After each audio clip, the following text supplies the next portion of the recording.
बिस्मिल्लाहिर्रहमानिर्रहीम बिस्मिल्लाहिर्रहमानिर्रहीम। उम्मीद है आप सब खैरियत से होंगे। अब हम स्टार्ट करने जा रहे हैं अपनी गज़ल नंबर 2, जो जिसके राइटर हैं हैदर अली आतिश।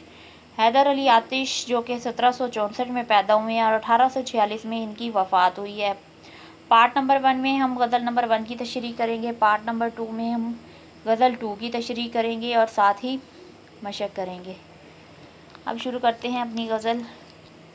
हुवाए दौरे में खुशगवार राह में है, खिज़ां चमन से है जाती बहार राह में है। दौर कहते हैं गर्दिश को, मय कहते हैं शराब को। खुशगवार राह में है, खुशगवार कहते हैं अच्छी लजीज, खिज़ां कहते हैं पतझड़ का मौसम, चमन बाग। हवाए दौर मय खुशगवार, लज्जत भरी शराब से महकी हुई हवा, राह में है रास्ते में है। अब बढ़ते हैं मफ़हूम की जानिब। खुश जायका शराब से महकी हुई हवा आ रही है, जो इस बात की पैगंबर है कि बाग से खिज़ां रुखसत होने को है और बहार जल्द ही आने को है। अब बढ़ते हैं तशरीह की जानिब। तशरीह तलब शेर में उन्होंने खिज़ां और बहार का चमन के हवाले से तज़किरा किया है। बहार का मौसम खुशियों का पैगाम लेकर आता है। चमन की हर शय जोबन पर होती है, रंग बिरंगे फूल खिलते हैं, हर तरफ सब्ज़ा ही सब्ज़ा दिल फरेब समा पेश करता है। इसी मौसम में परिंदे गुलों का तवाफ़ करते हैं और इंसान चमन की सैर से लुत्फ़अंदोज़ होते हैं। खिज़ां का मौसम बिल्कुल बरअक्स होता है। फूल दरख्तों का सरसब्ज़ लिबास जर्द लिबास में तब्दील हो जाता है। क्या है? फूल नदार्द दरख्तों का सरसब्ज़ जर्द लिबास में तब्दील हो जाता है और पत्ते झड़ जाते हैं। हरियाली का नामो निशान ही मिट जाता है। दूसरे अल्फाज में बाग से चहल पहल और रौनक गायब हो जाती है। इस मौसम में ना तो परिंदे बाग का रुख करते हैं, ना ही गुलिस्तान बाग को काबिले दीद गर्दानते हैं। लिहाजा सिर्फ इंसान ही नहीं, चरिंद परिंद भी बहार के मुतमन्नी होते हैं। ज़ैर तशरीह शेर में शायर ने पेश गोई की है कि बहार का मौसम जल्द आने को है और खिज़ां रुखसत होने को है। इस पेश गोई का उन्होंने पस मंज़र बयान किया है कि हवा से हल्की हल्की मगर फ़रहत बख्श महक आना शुरू हो गई है। ऐसी महक जो शराब के दौर के चलने से महफिल में फैल जाती है, और ये महक इस बात की अक्कास है कि जल्द ही बहार आने को है। बढ़ते हैं अगले शेर की जानिब।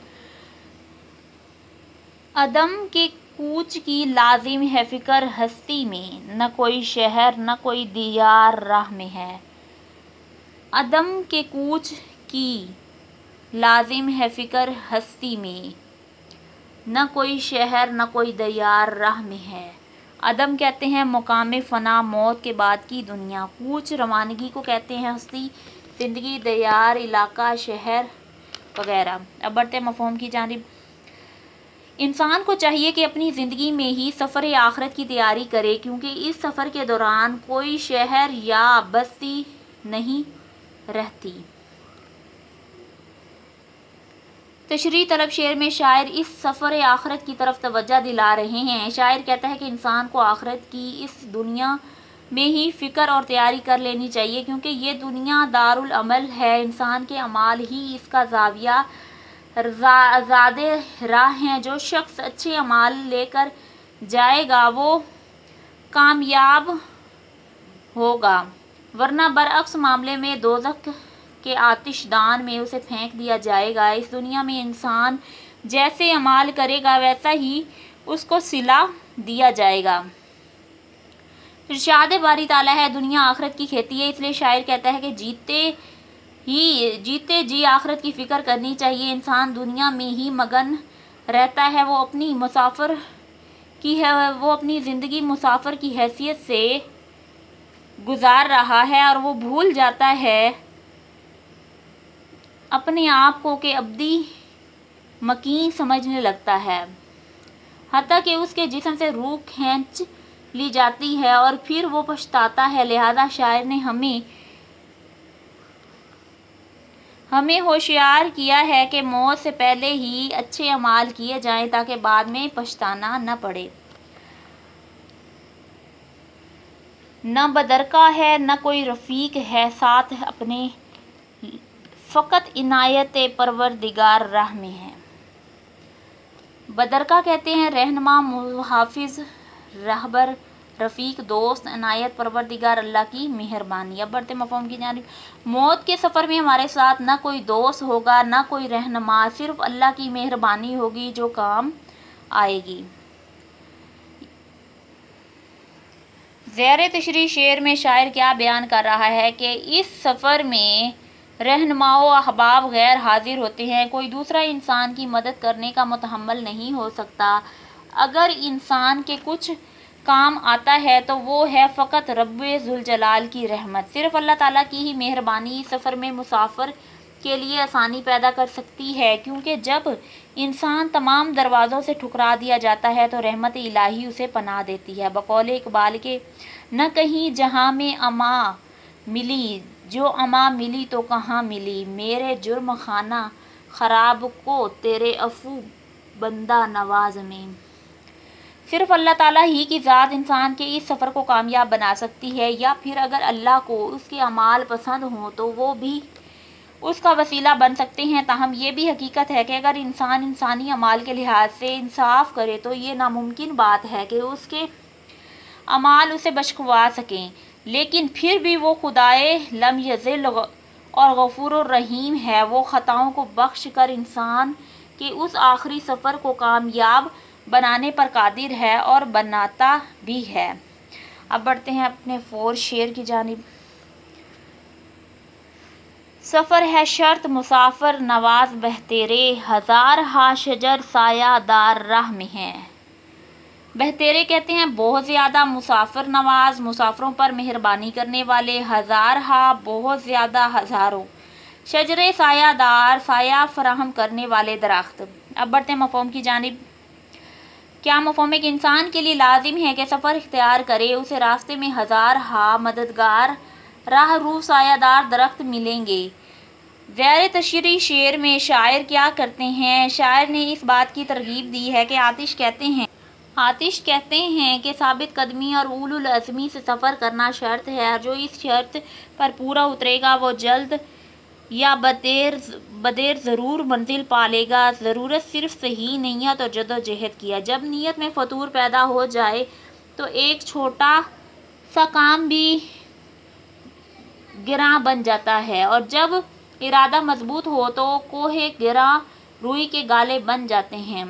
शायर मज़ीद कहता है, इस ख्याल से खौफ ज़दा होने की ज़रूरत भी नहीं कि मुसाफिर तन्हा होता है, बल्कि ऐसे हज़ार हा लोग हैं जो मुसाफिर की खातिर मदारत और मदद में कोई कसर उठा नहीं रखते। ऐसे हज़ार हा शजर सायादार हैं जो मुसाफिर के लिए ठंडी छाँव फराहम करते हैं। ऐसे सैकड़ों अशजार हैं जो मुसाफिर के लिए ज़रिए सरो सुकून मैसर करते हैं। इसी तरह मुसाफिर आसानी से मंजिल हासिल कर लेता है। अब बढ़ते हैं पाँचवें शेर की जानिब। मुकाम तक भी हम अपने पहुँच ही जाएंगे, खुदा तो दोस्त है दुश्मन हज़ार राह में है। मुकाम मंजिल मफ़हूम की जानिब बढ़ते हैं। अगरचा हमारे रास्ते में हज़ारों दुश्मन मौजूद हैं, मगर खुदा तो हमारा हामी व नासिर है, लिहाजा हम अपनी मंजिल तक पहुँच ही जाएंगे। इस शेर में शायर क्या बयान कर रहे हैं कि सफ़र कामयाबी का ज़रिया है, ताहम मुसाफिर बनना और फिर उस सफ़र को साबित कदमी से पाए तकमील तक पहुँचाना बहुत मुश्किल होता है। सफ़र करना जान जोखों में डालने के मुतरादिफ होता है। कदम कदम पर मसाइब मुसाफिर का इस्तकबाल करने के लिए तैयार होते हैं। मुसाफिर की कोफ्त और सफ़र का खौफ हमा वक्त उसके हमरकाब होते हैं। माल व अमवाल के लुटने का डर भी उसके जहन में होता है, और चोर और डाकू को मुसाफिरों की कोतही दस्त करने में कोई कसर उठा नहीं रखते। फिर सफ़र की थकावट, बेआरामी, बेसुकूनी जिस्मानी तौर पर उस पर असरअंदाज होती है। परदेश में होने की वजह से घर और रिश्तेदारों की दूरी उसे अलग सता रही होती है।